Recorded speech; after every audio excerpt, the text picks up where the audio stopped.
Come on, if you can do it, do it. You can't do it. You're just a housewife. You can't survive. My husband is going to file for divorce in front of me again today.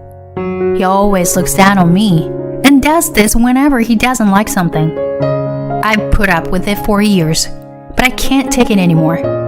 Let's say goodbye to this unreasonable life. I've made up my mind. You'd better be ready. I'm Claudine, 30 years old. I've been married for 8 years. I graduated from a fashion school and worked as a sewing staff at an apparel company before I got married. I met my husband Nico, who works for a trading company at a company social event. He graduated from a prestigious university and was employed by a trading company. At the party, he dressed smartly in a suit and was always considerate to women. And I thought he was very popular and nice. So I was surprised when he liked me and approached me. He asked me to go out with him on a promise of marriage, and I became more and more crazy about him. He was kind, and our relationship progressed smoothly, and we got married. When we got married, he asked me to quit my job to support him. However, I had a bad relationship with my boss at the time, and I ended up becoming a full-time housewife. I thought I could start working again when my married life settled down. 7 years have passed since then. Mom!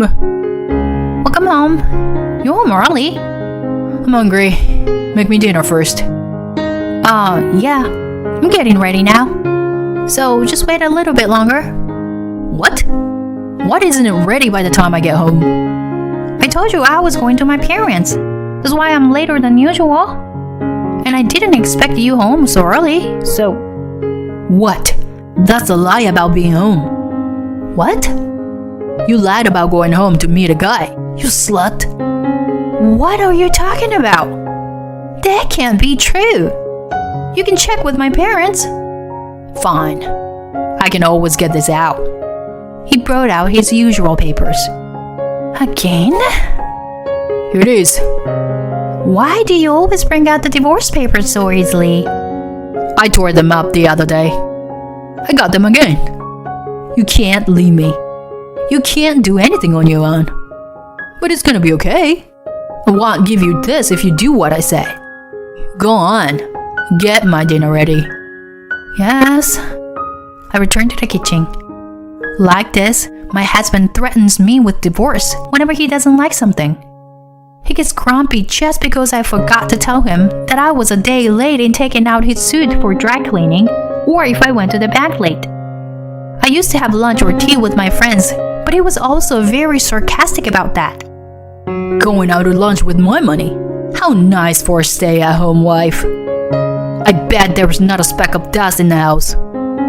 You don't think I know that your friend is a guy, do you? I lived at home until I got married and saved my money. And I used my own money to go out with friends and to buy personal things. But when I got married, it was our property as a couple. And I was sure that we were living on my husband's earnings.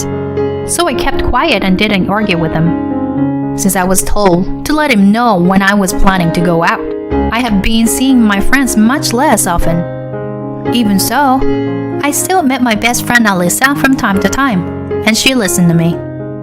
That's typical possessiveness. I knew, I was already aware of it. At first I thought it was only when he was in a bad mood. Nothing has been wrong with my marriage 2 or 3 years, and we all have our irritating moments. But he has been verbally abusive, getting worse year by year, and he makes fun of my educational background at every opportunity. What can you do with a technical college degree? You were lucky to be married to me. I was an element. You've been in trouble if I left you. You can't leave me because you were just a housewife, can you? He's fundamentally disrespecting me.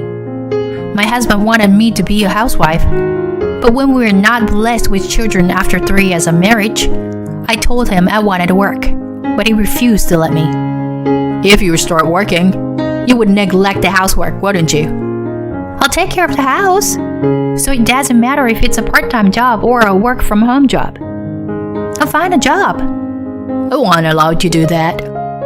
What are you going to spend it on? My money is not enough for you. No, but Okay then. There's nothing you can do for my company. So just do me a favor. You are married and ill it, so it's your job to support me. He would say the divorce would be easy if we had a fight. But at first he was joking. But in the last few years, he's been threatening me with this, and his attitude towards me has only gotten worse every year. But he's still very kind when he is in a good mood. And after being with him for so long, divorce is not an option for me, and I have come this far. What is even more annoying is that he is very good looking on the outside. When we meet neighbors when we are walking together, or when we bump into someone we know when we're shopping together, he's very affectionate. He also acts like he cares about me. When he meets with my parents, he's also very friendly. Well, Claudine is always there for me. He'll say stuff like that.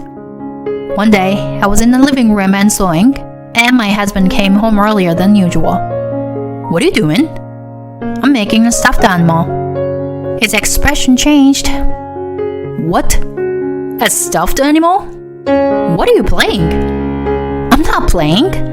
I'm making it for someone. For who? A friend. I'm making it for my friend's kid. I've never heard of anything like that. It's a man, right? You're probably out there playing with boys again, pretending it's just a kid or something. What do you mean, again? Why are we talking about this? You told me not to work, so I thought I would at least do something I can do at home. Wait a minute. Look, I already filled out the divorce papers. You don't want me to leave you. What's that look on your face? I don't think you can. Get rid of this piece of trash. I lost my patience with my husband, who threw away the stuffed toy I was making and scoffed at my precious sewing tools as garbage. Now, I have been worried about what I would do if my husband would file for divorce. Even if I became a regular housewife like my husband said, I would not be able to make a living, and I would not be able to do anything. That's what I thought. I guess words have a soul. I'm glad I woke up before his words broke my heart. Why am I not divorced?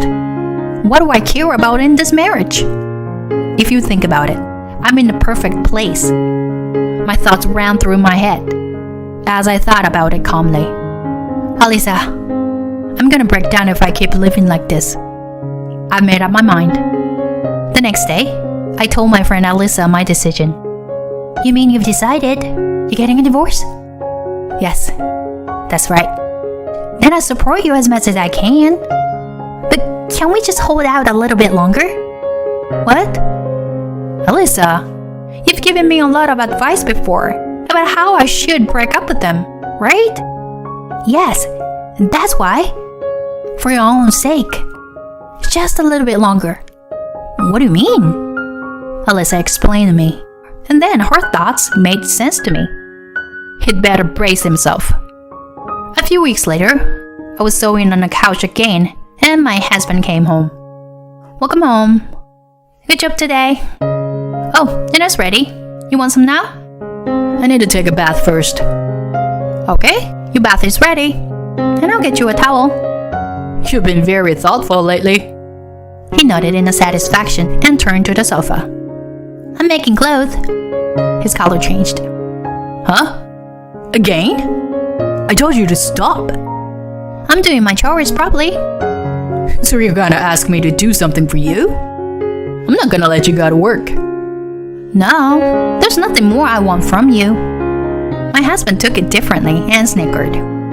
That's right. You're lucky to be married to me. Keep up with the good work. Get the bath ready soon. Yes. Prepare dinner while in the tub. I whispered to myself as he walked to the bathroom. Last supper. And then, as I was relaxing at my parents' house for the weekend, my husband came to visit me with the new makeup. Claudine! What? You're here after all. So you didn't go to your parents' house. What are you doing here? I asked the office how to file for divorce. And so, it's been filed. What do you mean? I meant exactly what I said. You don't have to go file for divorce anymore. You've been going here so many times. The people at the office know your name and face. You filed for divorce? You left so suddenly. Who's going to feed me and clean the house? Why don't you do it yourself? But I don't know how to cook or where my shirts and ties are. I did everything, that's why. That's right. You've been doing everything for me lately. You did it, so I wouldn't leave you. Something was off, right? It's not so you won't leave me. I've always taken care of the house. But the last time I did anything for you was to make sure you couldn't do anything, now that you are alone. I've changed the arrangement of the furniture, the bank books, your underwear. You can't live without me, can you? Why did you file for divorce? Because I wanted to. I'm not going to live with you anymore. What are you talking about? You can't do anything on your own. It's you, isn't it? You're the one who's been pushing divorce papers on me every day. And you're the one who's been politely urging me to serve them with a signature. You are an adult, and you should take responsibility for your words and actions. That's a load of crap. It's null and void. The divorce is already final. What? It was my father who interrupted us. Nico, it's been a long time. I'm sorry it had to come to this. Dad? It's a misunderstanding. We had a fight. Claudine misunderstood. I guess we misunderstood too. You were always a good boy when you came to our house, and you were nice to Claudine. Right? Hey, Claudine, tell your father. I was totally fooled. What? You looked down on Claudine and tied her down. I couldn't believe it when I first heard it. It's a lie. It was just a misunderstanding. Maybe once or twice. But can you say that after seeing this? What? My father had a notebook in his hand, my diary. He starts flipping through it. May 12th, I had a headache because of the pressure. And it was raining hard, so I decided to go to the cleaner tomorrow. When I told Nico when I got home, he cursed me again. What can you do then? He said. He told me that I was a useless person and that I should get the divorce papers again tomorrow if I could. He started to fill them out. His face grows so pale that I can hear him trembling. This is what I had written over the years. I felt bad for my daughter when I read this. I'm sorry I didn't believe you, Claudine. My mother nodded her head in pain next to me. That's a made-up story. She's lying to get a divorce. Is there another man in your life after all this? I scowled at him. If she's making this up, read the whole thing. The dates and the weather would be enough to make it credible and a court of law of arbitration. In court? And I also have the last 23 months of our conversation on tape. What? I want my share of the divorce assets, and I want compensation for all the years of emotional pain and suffering. I gave him an ultimatum. I have enough evidence. Alyssa, who had been consulting with me for a long time, came out of the room. Of course, my best friend, who's known my parents for a long time, was here today too. Which one? You. I'm Claudine's best friend. Your misdeeds are well documented, so be prepared. I advise her to keep records and evidence that will be admissible in court. It will be a good judge of evidence. Advice? Who the hell are you? He's going after Alyssa. I'm just a friend who wants Claudine to be happy. But my husband is a lawyer. Alyssa smiles at him, but he looks even paler. You were fine at the beginning of your marriage. But now you treat Claudine as if she were your housekeeper. How the hell do you know? Did you look into it? He fell into Alyssa's trap and dug his own grave. Whoa, I was right. I just set you up. I'd like to see the end. I nodded to Allison and stood in front of him. The divorce is final, and you need to get the hell out. I'll be in touch with my lawyer regarding property division and alimony. I don't want you in my life anymore. Wait, you can't do this on your own. You're a grown woman living on your parents' money. I'll take care of you. Come back. Are you still saying that? You always opposed me when I wanted to work. But I made clothes and stuffed animals and sold them online. It's a pittance, but I'm getting more orders and I'm paying my bills. What? That's why. We say she doesn't have to do it, but she's paying her way. You've always made fun of my daughter, who graduated from a vocational school. She's got a job and she's willing to learn. You're an elite man, but you only graduated from a prestigious university and joined a big company. That's all.